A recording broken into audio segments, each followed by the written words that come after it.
우리는 지금 5월 가정의 달을 보내고 있습니다. 또 행복하고 참으로 좋은 달입니다.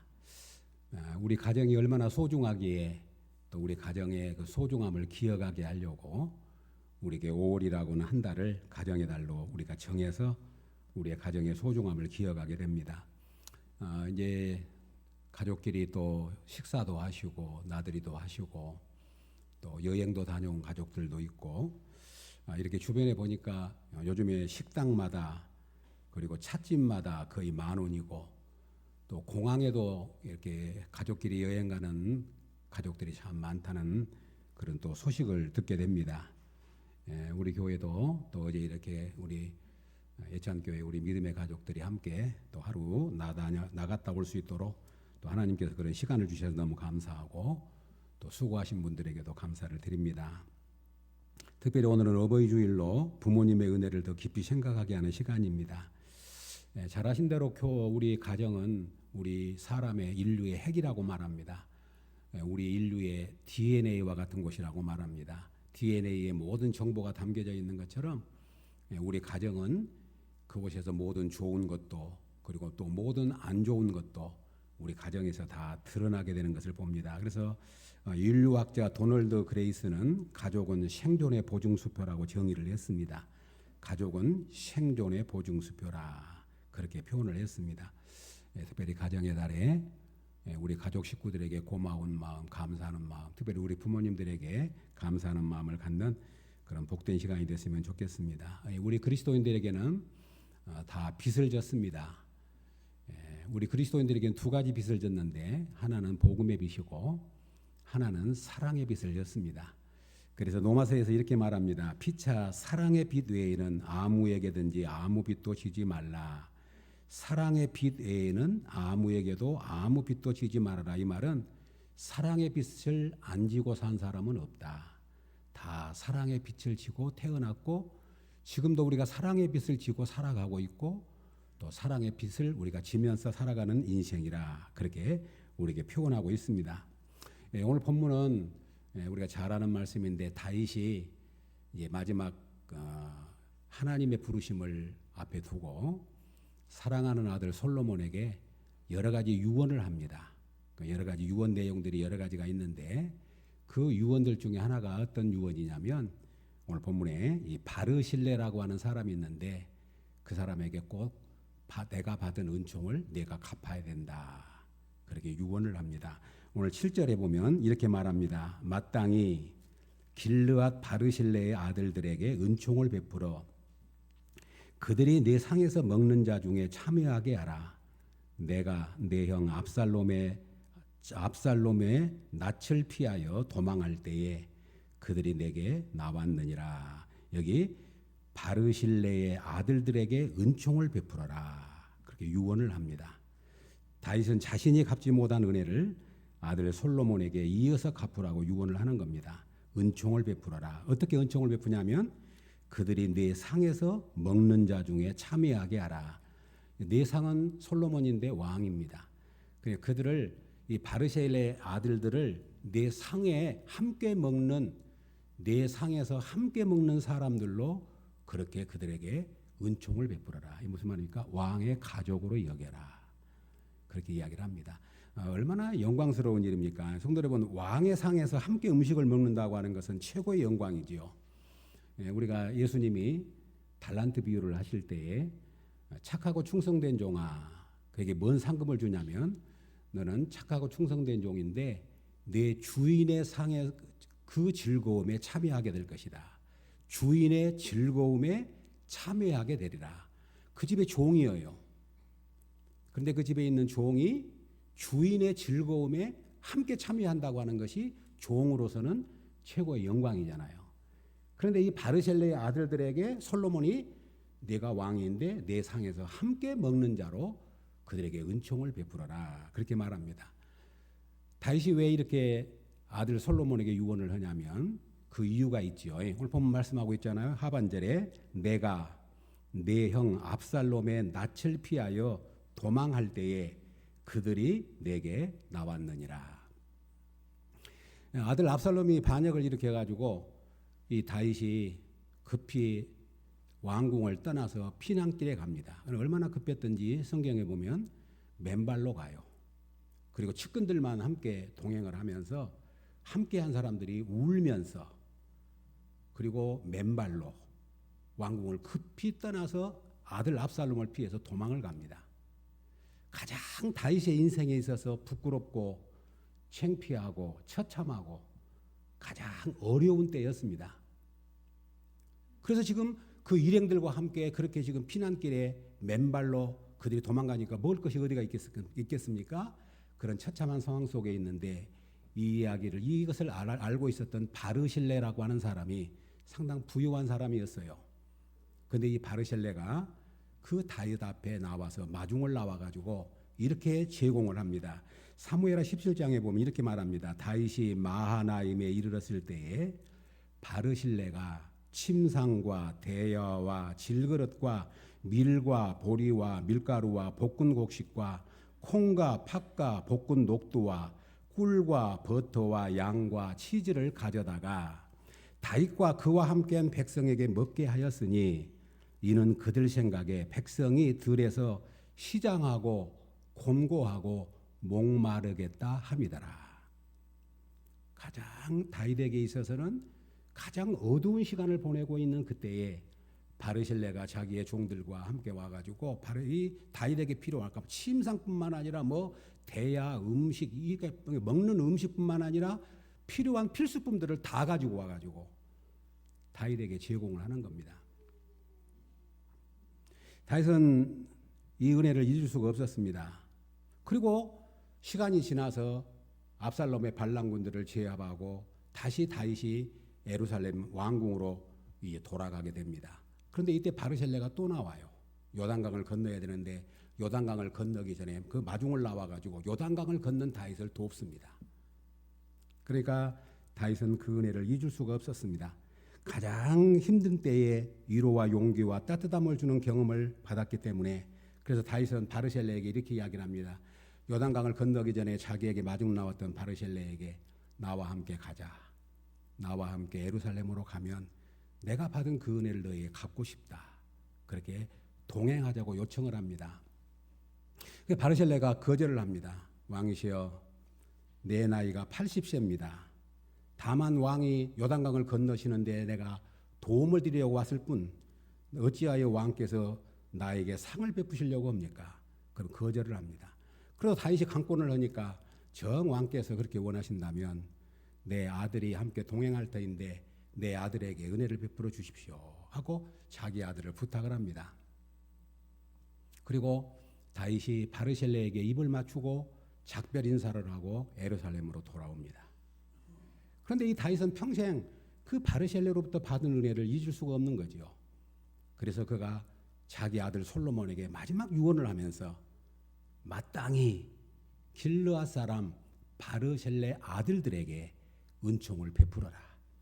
그래서 마땅히 바르실레의 아들들에게 은총을 베푸는데 어떤 은총을 베푸냐면 내 상에서 함께 먹도록 내 상에 함께 참여하는 자가 되도록 그렇게 은혜를 베푸라고 유언을 합니다.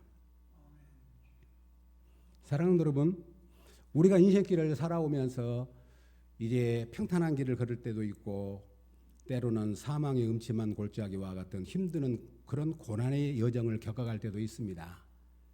그럴 때 가장 힘들 때 나에게 조금이라도 위로의 말을 전해주고 도움을 주려고 한 사람은 평생 잊지를 못해요. 그런데 가장 캄캄한 길을 걸어가는데 그의 눈빛이 그의 표정이 말 한마디가 우리에게 무시하고 멸시하면 또 그것도 잊을 수가 없는 거예요. 다윗이 지금 이렇게 도망을 가고 있는데 시므온이라고 하는 사람이 다윗을 막 저주를 합니다. 시므온은 다윗은 또 그것도 잊을 수가 없어요. 나중에 그것도 솔로몬에게 유언을 합니다. 그런데 오늘 바르실레가 그런 가장 절박한 상황에 도와줬던 것을 잊을 수가 없으니까 그렇게 돕는 자가 되고 은총을 베풀라고 요구를 합니다. 사랑하는 여러분, 오늘 이 말씀을 들으면서 생각나신 분이 계신가요?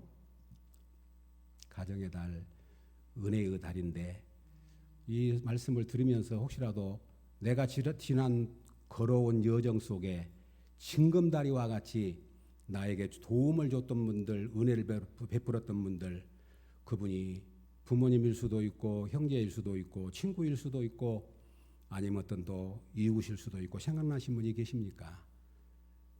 그런다면 그 은혜를 잊지 마시고 꼭 고마움을 표시할 수 있기를 주의 이름으로 축복합니다. 말씀을 듣는 것은 듣는 것으로 끝나는 것이 아니고 그 말씀을 주시는 목적은 우리로 그렇게 복된 인생으로 살게 하시려는 하나님의 뜻이 있는 줄로 믿습니다. 저도 마찬가지입니다. 지난날 뒤돌아오면서 많은 분들이 징검다리와 같이 좀 고마운 분들이 늘 있습니다. 특별히 저는 이제 우리 동기 목사님들이 생각을 하면 같은 신학을 공부를 하고 있을 때 제가 이제 갑작스럽게 친구의 권유로 강양에 개척을 하게 됐습니다. 아무것도 준비도 안 된 상태에서 아무것도 없는 상태에서 근데 그 친구들이 열 몇 명이 같이 공부를 하면서 우리가 5,000원씩 걷어가지고 교통비를 댈 테니까 가라. 그래요. 그 친구들이 1년 동안 5,000원씩 그때 돈을 걷어가지고 교통비를 댔어요. 그래서 나하고 아내하고 매 토요일 날 와가지고 그 마을 회관에서 예배를 드리고 월요일 날 올라가고 그 동기들을 생각하면 늘 고마워요. 빚졌구나 하는 생각이 들어요. 그래 친구들이 와가지고 그 양송이 창고 바닥을 석분을 막 경기로 갖다가 깔고 그 친구들이 와가지고 이렇게 며칠씩 와서 일을 해주고 그 생각이 늘 납니다. 사랑하는 성도 여러분, 5월은 무슨 달이냐면 보은의 달입니다. 보은, 은혜를 갚는 달. 보응이 아니고 보은입니다. 은혜를 갚는 달. 항인숙 작가의 삶이라는 시가 있는데 아주 짧은 세 줄로 된 시입니다. 삶. 왜 사는가? 물음표. 왜 사는가? 두 번째 줄. 왜 사는가? 느낌표. 성도 여러분, 왜 사십니까? 항인숙 작가는 그렇게 묻습니다. 왜 사는가? 그리고 왜 살고 있는가를 우리에게 느낌표를 갖고 묻습니다. 답은 그렇습니다. 예상값입니다. 예상값. 왜 사는가? 왜 사는가? 예상값. 예상값이 뭐죠? 우리가 옛날에는 없을 때 살았으니까 예상을 참 많이 했습니다. 신학교 다닐 때 저도 기독교 서점에 가서도 예상을 하고 그리고 마을 앞에 있는 상자배도 예상을 하고 돈 있으면 갚고 예상값. 예상값이 뭐죠? 빚졌다는 겁니다. 그 빚을 갚는 삶. 그러니까 항인숙 작가는 뭐라고 말하냐면 인생이 뭐냐? 예상값 갚는 삶이다. 빚진 것을 갚는 삶이다. 보은의 삶이다. 그렇게 정의를 합니다. 은혜를 갖고 보답하는 삶이 우리의 삶이라고 하는 것입니다. 우리 그리스도인들은 하나님의 은혜에 잊을 수가 없습니다. 부모님의 은혜에 잊을 수가 없습니다. 나를 사랑해 주시고 함께한 모든 분들, 고마운 분들 잊을 수가 없습니다. 그래서 시편 116편 12절에 내게 주신 모든 은혜를 내가 여호와께 무엇으로 보답할까? 내게 주신 모든 은혜를 내가 여호와께 무엇으로 보답할까? 그렇게 질문을 던집니다.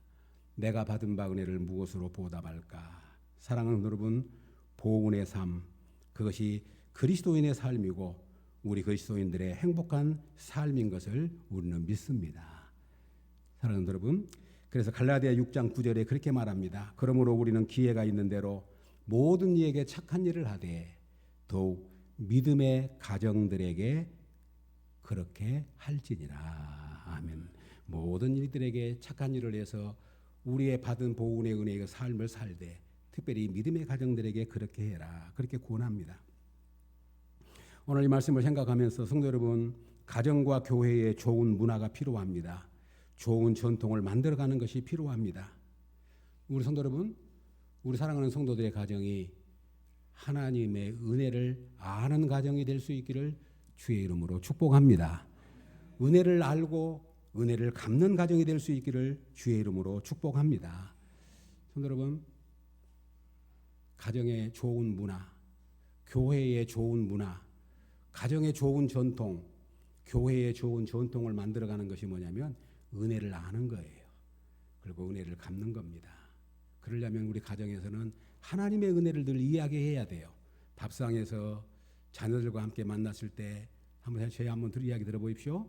서운한 것, 안 좋은 것, 그 아무개 그 사람한테 내가 너무 상처받았다.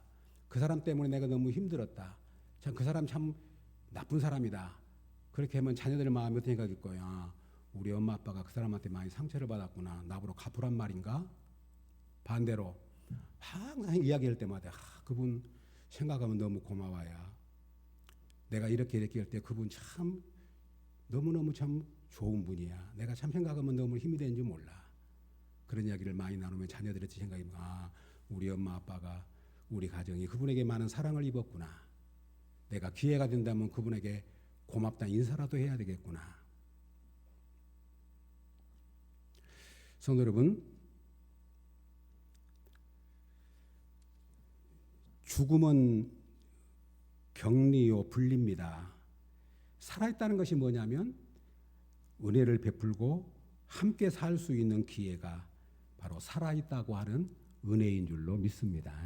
그러잖아요. 우리가 아무리 좋은 사람도 아무리 사랑하는 사람도 죽으면 격리돼요. 분리됩니다. 내가 너무너무 좋아하는 사람이라고 내가 너무 좋아하는 자녀라고 죽었는데 안고 잘 수는 없고 안고 살 수는 없잖아요. 죽음과 동시에 산 자와 분리됩니다. 내가 살아있다고 하는 것은 더불어 살 수 있는 것이고 함께 사는 것이고 그리고 또 은혜를 베풀고 나눌 수 있는 삶으로 사는 것 아니겠습니까? 그런데 우리의 생명이 영원하지 않잖아요. 여러분 엊그저께 제가 신문을 잠깐 보니까 치매머니라고 하는 그런 이야기가 써져 있더라고요. 치매머니. 치매머니가 뭐냐면 치매 노인이 보유한 금융자산이에요. 치매 노인이 보유한 금융자산. 그런데 우리나라도 65세 이상 치매 환자가 보유한 금융자산이 약 150조 원이 넘는다. 일본에는 75세 이상이 일본의 재산의 20%를 소유하고 있는데 그런데 치매 걸린 노인이 2,000조의 자산을 보유하고 있다. 그 치매가 걸리면 돈을 못 쓴대요. 그 치매 환자가 있으면 그 돈은 죽은 돈이랍니다. 자녀가 쓸 수도 없고 치매가 걸려 있기 때문에 죽은 돈. 그렇기 때문에 우리 한국에도 그런 이야기가 나왔더라고요. 어떤 분이 노인이 있는데 돈만 들어오면 안 쓰고 모으고 5만 원권으로 모으고 모아가지고 런닝머신 밑에다가 차곡차곡 쌓았어요. 그 돈이 얼마냐면 4,800만 원이에요. 근데 이 노인이 치매가 걸렸어요. 그래 그 돈이 거기 있는지도 몰라요. 죽었어요. 자녀가 그 런닝머신을 이제 버리려고 내놨어요. 수거업자가 수거를 하다가 이렇게 보니까 돈이 들어있어요. 경찰에 신고를 했습니다. 그래서 그것이 알려진 겁니다.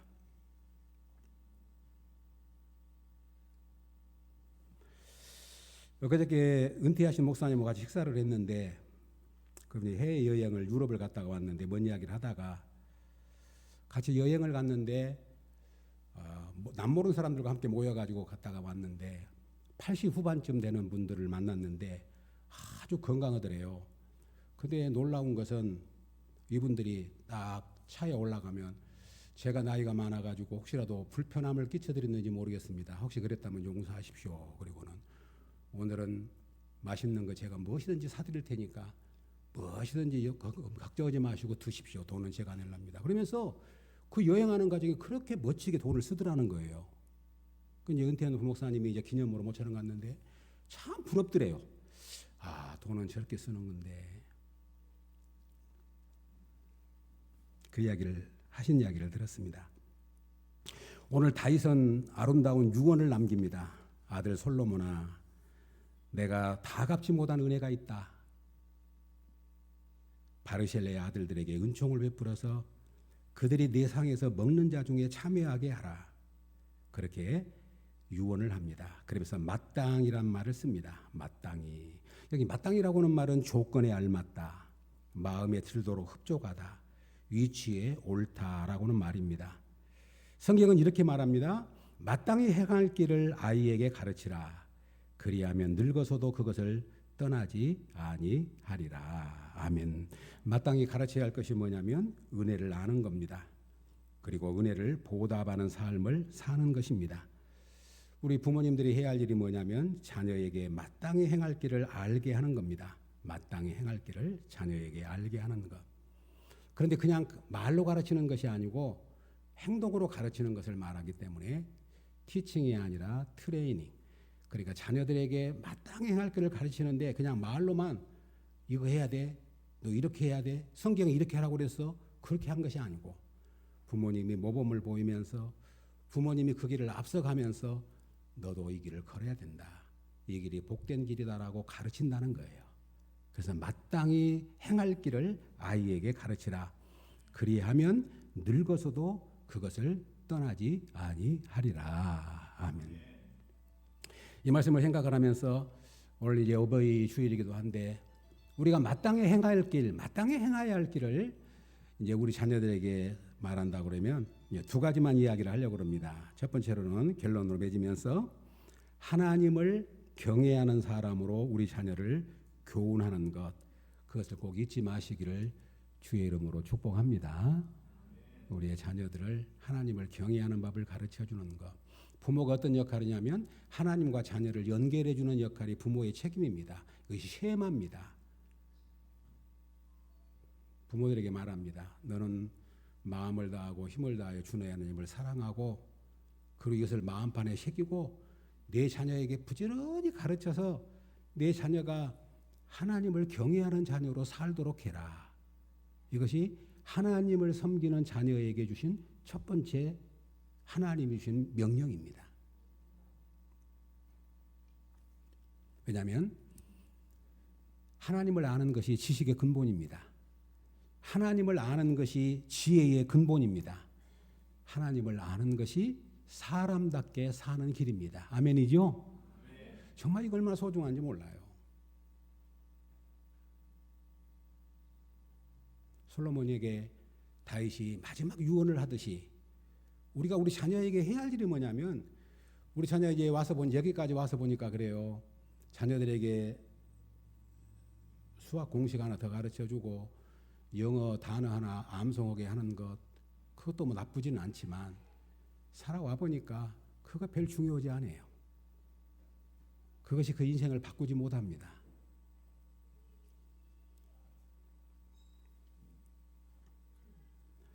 하나님을 아는 것. 그리고 또 하나는 뭐냐면 하나님을 은혜를 아는 사람으로 은혜를 베풀고 보답할 줄 아는 사람으로 우리 자녀가 설 수 있기를 주의 이름으로 축복합니다. 아니, 그러기 위해서라도 오늘 같은 날 우리 자녀들 중고등부 학생들 같이 와서 예배를 드려야 돼요. 부모가 직접 가르치는 것도 있지만 목사를 통해서 그 일을 가르치도록 목사를 세웠잖아요. 교회는 영적인 가족이니까 이렇게 와서 설교를 듣고 그렇게 가르치도록 해야 되잖아요. 이 말씀을 설교하려고 그러면서 우리 자녀들이 자꾸 생각나요. 우리 중고등부 학생들이라도 와서 이 말씀을 듣고 살아야 되는데. 사랑하는 성도 여러분, 우리 자녀들에게 마땅히 행할 길을 전수해주고 가르쳐주고 훈련해주는 우리 부모님들이 되어질 수 있기를 주의 이름으로 축복합니다. 네, 그것이 우리 자녀들을 복되게 하는 일이잖아요. 그럼 우리 자녀들을 은혜를 알고 은혜를 갚는 사람으로 더불어 사는 법을 가르치는 것이 바로 가정에서 해야 할 일이고 교회가 해야 할 일인데 첫 번째가 뭐냐면 인사하는 법을 가르치는 거예요. 그렇게 이야기합니다. 인사만 잘해도 평균 이상의 삶을 산다. 인사만 잘해도 평균 이상의 삶을 산다. 한번 해볼까요? 시작. 인사만 잘해도 평균 이상의 삶을 산다. 우리 주일학교 중고등부 학생들도 내가 먼저 오냐 그렇게 하면은 마지못해 서지 인사하는 법이 없다고. 왜 참 이런 법이 어디가 있어요? 우리 부모님들. 그럼 부모님들 어떻게 하냐면 저기서 오면서 목사님께 인사해. 그렇게 하면 안 돼요. 내가 먼저 인사를 하는 거예요. 목사님 잘 계셨어요? 목사님 안녕하세요? 그리고 너도 목사님께 인사해야지. 그렇게 해야지요. 그래야 이 가장 기본적인 거. 우리 성도님들도 마찬가지예요.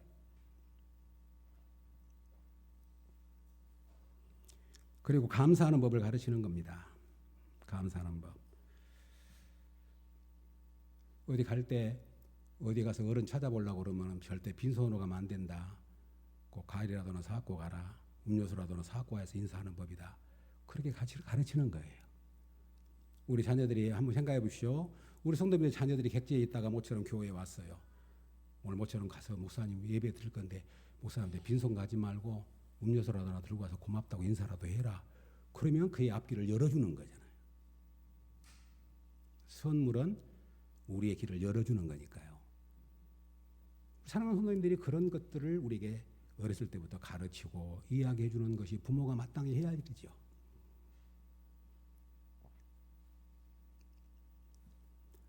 자기 일을 스스로 하는 법도 가르치는 거. 집에서 밥을 먹을 때도 부모가 다 해주지만 수저는 네가 놔라.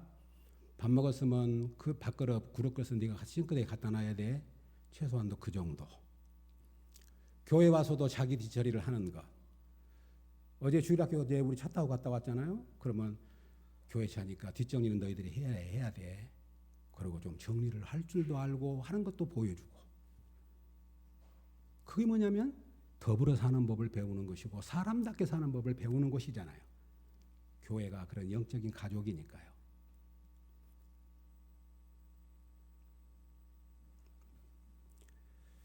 결론을 맺겠습니다. 제가 그렇게 살아와서가 그런 것이 아니고 이제 살아오면서 이제 인생을 마무리해 가면서 세월이 흘러가면서 이것이 소중한 건데 이것이 복을 받는 길인데 이것이 자녀가 잘되게 하는 길인 것을 이제 알게 되니까 그런 마음들이 자꾸 속에서 이제 안타까운 마음으로 떠오르게 됩니다. 우리 성도 여러분, 오늘 우리 자녀들에게 하나님을 경외하는 법 그리고 더불어 사는 은혜를 알고 은혜를 갚는 자녀들로 그렇게 세워져 갈 수 있기를 주의 이름으로 축복합니다. 그래서 사도 바울이 우리 예수님의 말씀을 딱 한 군데 인용을 해요. 사도 바울이 사도행전에서 이렇게 이야기를 합니다. 주 예수께서 친히 말씀하신 바 주는 것이 받는 것보다 복되다 하신 말씀을 기억하여야 할지니라. 여러분, 우리 인생 한번 생각해 보십시오. 받는 것도 복이에요. 받는 것도 사랑이고 받는 것도 엄청난 축복이지요. 그런데 주는 것이 받는 것보다 복이 있다 하신 말씀을 기억하라. 주는 것이 받는 것보다 복이 있다. 이제 어버이 달이고 그래가지고 제가 이렇게 이제 아파트 왔다 갔다 하다 보면 어떤 젊은 사람들이 이제 이렇게 꽃바구니를 들고 막 하니까 아마 부모님한테 드리려고 그런가 보다. 아니면 누구한테 주려고 그럴까? 근데 꽃바구니 들고 간 사람을 서너 사람 봤어요. 그런데 그분들의 발걸음이 우리말로 말하면 날아가요. 꽃바구니 들고 막 경쾌하게 기분 좋아가지고 꽃바구니 들고 가면서 아이고 내가 괜히 샀는가 그러고 간 사람 한 명도 없어요. 그 해보면 받는 것도 참 깊어요. 우리 자녀들이 뭘 주면 얼마나 기분 감사하다 고맙다. 근데 줄 때 마음이 훨씬 깊어요.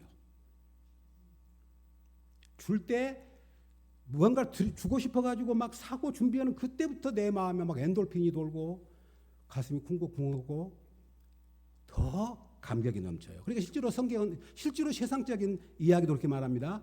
많이 기부하고 많이 베풀고 사는 사람이 훨씬 장수하고 건강하다. 꼭 우리가 건강하고 장수해서라기보다도 오늘 바울 성경은 말합니다. 주께서 친히 말씀하신 바 주는 것이 받는 것보다 복되다 하신 말씀을 뭐하라고요? 기억하여야 할지니라. 저는 우리 사랑하는 성도님들이 우리 사랑하는 자녀들이 그런 삶을 꼭 살아갈 수 있기를 주님의 이름으로 축복합니다. 그네가 있기를 원합니다. 가정의 달 얼마나 좋은 달입니까? 서로 베풀고 나누고 사랑하면서 사는 것 참 보람되고 복된 일입니다. 이제 다윗이 시편 37편에서 이런 말씀을 합니다. 내가 어려서부터 늙기까지 의인이 버림을 당하거나 그의 자손이 걸시감을 보지 못하였노라. 이 다윗의 고백입니다. 내가 어려서부터 늙기까지 의인이란 말은 하나님의 말씀을 따라 사는 사람이 버림을 당하거나 걸식하는 것을 보지 못하였노라. 우리 사랑하는 성도님들, 우리 부모님 입장에서는 자녀에게 다 주고 싶잖아요. 자녀에게 모든 걸 아낌없이 내주고 싶으실 겁니다. 그런데 성도를 믿지 말 것은 부모가 자녀를 책임질 수 없습니다. 우리 자녀를 하나님의 손에 맡겨드릴 수 있기를 주의 이름으로 축복합니다. 하나님의 은혜에 맡겨드리는 거예요. 사도 바울이 사도행전에서 보면 기도한 것 보면 하나님의 말씀에 하나님의 은혜에 위탁을 해요. 하나님, 우리 자녀 나는 다 도와주고 싶고 다 해주고 싶지만 나 그럴 능력 없습니다. 하나님께 위탁합니다. 하나님께 의탁합니다. 하나님의 은혜가 그들을 붙잡아 주셔서 그의 인생이 하나님을 경외하는 법을 배우게 해주시고 하나님과 동행하는 삶을 살아가게 하여 주시옵소서. 그것이 우리 부모님들이 해야 할 소원이 아니겠습니까? 사랑하는 여러분, 오늘 이제 말씀을 함께 나누면서 다윗이 바르셀레에 받은 은혜를 평생 못 잊었던 것 같아요. 그러니까 갚은다고 갚았지만 그래도 내가 다 못 갚았다. 솔로몬아, 내가 마지막으로 유언한다. 내가 바르셀의 아들들에게 은총을 베풀어서 내 상에서 함께 먹도록 해라. 그렇게 은혜를 베풀 것을 그렇게 유언으로 남깁니다. 사랑하는 여러분, 바라고 소망합니다. 지금 그렇게 믿음 안에서 살아가고 계신 줄 알고 또 살아오신 줄 압니다. 우리의 남은 생애가 은혜를 알고 그리고 은혜를 보답하고 은혜를 갚는 삶으로 들여질 때 성경은 뭐라고 말하냐면 그것이 헛되다고 말하지 않습니다. 그것이 하나님 나라의 보물을 쌓는 것이라고 성경은 약속합니다.